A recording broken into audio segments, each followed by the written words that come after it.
David Fincher est un monstre en cinéma. C'est un des meilleurs réalisateurs de thrillers. Il a fait des films comme Fight Club ou encore Seven. Seulement, c'est un réalisateur fou. Nous allons voir pourquoi. David Fincher naît le 28 août 1962. Il découvre le cinéma en regardant Butch Cassidy et le Kid et c'est vraiment une passion pour lui. Il décide même de réaliser des courts-métrages avec une caméra Super 8, donc c'était à l'époque. C'est au lycée qu'il va commencer à s'inscrire dans des clubs de théâtre et il va adorer ça. Ensuite, il enchaîne des petits jobs dans le métier du cinéma et vraiment, c'est sa passion, c'est ce qu'il aime faire. Il est très doué pour ça. Il crée une boîte de production pour ses clips et il apprend totalement en autodidacte. Pour le coup, il se débrouille vraiment bien.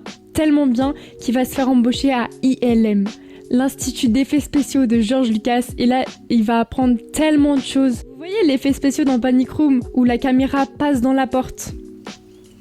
Et bah c'est grâce à ILM. C'est vraiment ça qui lui a fait apprendre à manier les effets spéciaux comme personne. Il se fait connaître pour sa pub anti-tabac où un fœtus fume et c'est vraiment une pub choc mais aussi une pub incroyable parce qu'elle est marquée par des effets spéciaux vraiment super avancés. Mais il se fait aussi connaître avec des clips musicaux. Il a collaboré notamment avec Michael Jackson et même Madonna. Son tout premier film, c'est Alien 3, mais c'est pas vraiment son premier film. En fait, David Fincher était réalisateur pour Alien 3, mais au final, il a eu pas son mot à dire parce qu'il a suivi un conseil qu'on lui a donné, un très mauvais conseil pour le coup. Dans le monde du cinéma, si tu veux percer, faut t'entourer des plus grands, il faut pas t'entourer de tes amis. Sauf que David Fincher, il avait des amis très talentueux qui auraient pu faire un film Alien 3 totalement magnifique, totalement incroyable. Le Alien 3 qu'on connaît, il est bien, on va pas se mentir, il est même très bien. Mais au final, c'est pas du tout ce que David Fincher aurait voulu. Déjà, il n'a eu aucune maîtrise sur son film, c'est-à-dire, c'était pas son film. À chaque fois, on lui disait « Tu veux faire ça ? Très bien, on va faire le contraire, on va pas faire ça. » Et donc David Fincher, il s'est entouré des plus grands, mais les plus grands en question, ils ont fait de la merde. Et du coup, David Fincher, il a vraiment pas kiffé. Et du coup, c'était sa pire expérience cinématographique. Et c'est là où il va commencer son premier film, Seven. Considéré comme l'un des plus grands thrillers de notre époque. Pour ceux qui ne l'ont pas vu, déjà le casting est ouf. Morgan Freeman, Brad Pitt, Gwyneth Paltrow et même Kevin Spacey.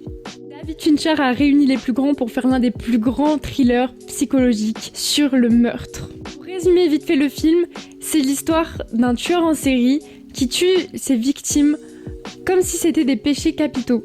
En mode, le premier meurtre, c'est l'avarice, le second, c'est la gourmandise. Enfin, c'est pas dans cet ordre-là, mais vous avez compris. Et au final, on se retrouve avec un plot twist qui retourne totalement le cerveau. Et puis c'est là où David Fincher va trouver son ambiance et va commencer à réaliser des films incroyables. Et son futur film sera The Game. The Game, pour moi, c'est le plus nul, entre parenthèses, de David Fincher. Enfin, c'est pas le pire.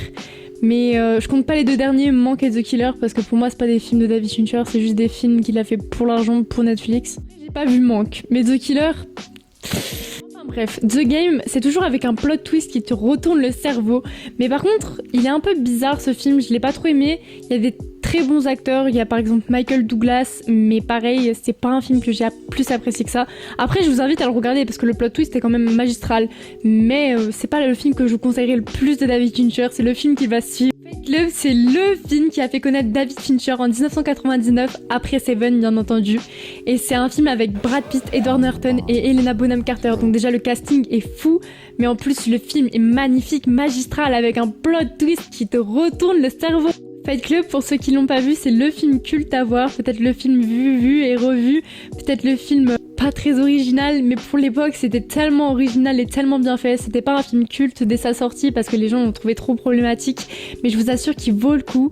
C'est l'histoire d'un narrateur qui va rencontrer des personnes, il est victime d'insomnie et puis il fait la connaissance de Tyler Durden et je vous laisse voir la suite. Il a enchaîné avec des films comme Panic Room, Zodiac ou même L'étrange histoire de Benjamin Button. On va pas trop s'y attarder même si c'est des films incroyables. Panic Room, c'est vraiment le film d'effets spéciaux incroyable, le thriller psychologique qui fait peur. T'es vraiment enfermé dans le film. Zodiac, c'est le film de tueur en série et puis en plus c'est vraiment des histoires réelles donc c'est ça qui fait encore plus peur. Bref, je vous laisse regarder parce que c'est vraiment trop traumatisant. L'étrange histoire de Benjamin Button, c'est vraiment le film cocon à voir. C'est quelqu'un qui naît mais à l'envers. Il naît papy, il meurt enfant. Et on va découvrir sa vie. Et c'est vraiment magnifique. C'est un poème sur la vie, vraiment c'est magnifique. Et Et j'ai vite passé sur ces films parce qu'on va passer à The Social Network, qui est vraiment l'un des films les plus cultes de David Fincher. Ce film parle de Mark Zuckerberg, le créateur de Facebook.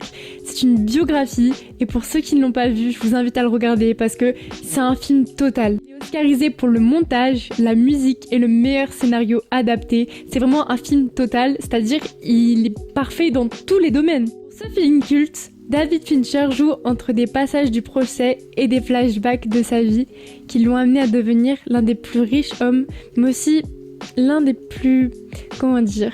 Je vous laisse regarder le film. Pour créer ces films, David Fincher utilise beaucoup de choses qu'on va retrouver dans la majorité de ses films, voire tous. Déjà, un élément qui revient souvent, c'est la colorimétrie. David Fincher joue beaucoup avec ça.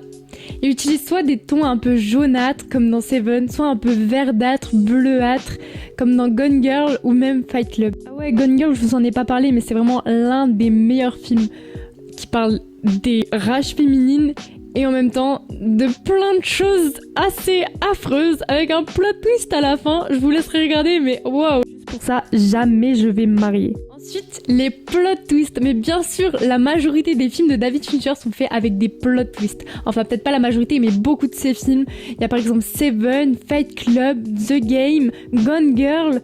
Et c'est vraiment, pour moi, ses meilleurs films parce que vraiment, la fin te retourne le cerveau et tu te dis, mais non! Tout ça n'a pas pu être un mensonge. David Fincher joue aussi beaucoup avec les thèmes sombres. Il aime bien les films un peu dark et c'est beaucoup ce que j'aime chez lui au final. C'est vraiment pas des films très joyeux, mais en même temps c'est des films, tu te dis mais waouh, j'ai une belle vie en fait comparé à ça. Les plans improbables. Oui, David Fincher aime bien passer sa caméra dans une théière ou dans une serrure, c'est ce que je vous ai dit tout à l'heure, mais j'espère que vous avez retenu. Au final, ces personnages sont majoritairement masculins, c'est vraiment Tyler Durden, le mec dans The Game. En fait, j'ai oublié tous les prénoms, sauf Tyler Durden. Je crois que vous avez compris que j'aime bien ce film. Enfin bref. Comme je disais, les personnages sont majoritairement masculins. On pourrait croire que David Fincher est un masculiniste, qui utilise que des hommes dans ses films parce qu'il aime pas les femmes. Mais détrompez-vous, parce que les femmes sont badass dans ses films. On a comme dans Fight Club, comme dans Gone Girl ou même dans Panic Room, des femmes badass qui sont à l'écran et qui donnent envie de tout simplement se dépasser et devenir des femmes incroyables. C'est des femmes pas fatales, c'est pas des femmes sexy, c'est des femmes qui sont vraiment intéressantes, qui ont vraiment une âme, un fond, et c'est pas comme dans un film où c'est la belle fille qui fait et qui embrasse le personnage principal à la fin. C'est vraiment des filles et des femmes profondes qu'on a envie d'en savoir plus sur elles, et au final, ces films sont pas du tout masculinistes si on réfléchit bien. Et du coup, pourquoi c'est un réalisateur fou? Le maniaque. C'est vraiment un gros maniaque. En mode, ces scènes, il les tourne plein de fois. Mais quand je vous dis plein de fois, c'est pas 1, 2, 8 fois, 9 fois, 20 fois. Non, c'est 100 fois. En fait, il répète les scènes jusqu'à que les plans lui plaisent vraiment. En moyenne, c'est 70 prises par plan. Donc je vous assure, ça fait beaucoup quand vous faites des plans en séquence, par exemple. C'est très beaucoup. Son record, c'est 99 plans. Donc au final, David Fincher pousse ses acteurs à bout en leur forçant à faire des scènes à maintes et maintes reprises. Mais c'est pour la bonne cause. Et non, puisque David Fincher n'a aimé aucun, je dis aucun, de ses films. Il trouve que ses films ne sont pas assez parfaits. Peut-être qu'un jour, David Fincher sera fier de ses films, mais en attendant, il trouve qu'aucun de ses films n'est parfait. En même temps, rien n'est parfait dans la vie. Voilà, la vidéo est déjà terminée. J'espère que vous en aurez appris plus sur David Fincher et que ça vous aura plu. N'hésitez pas à mettre un petit j'aime et à vous abonner. Bisous!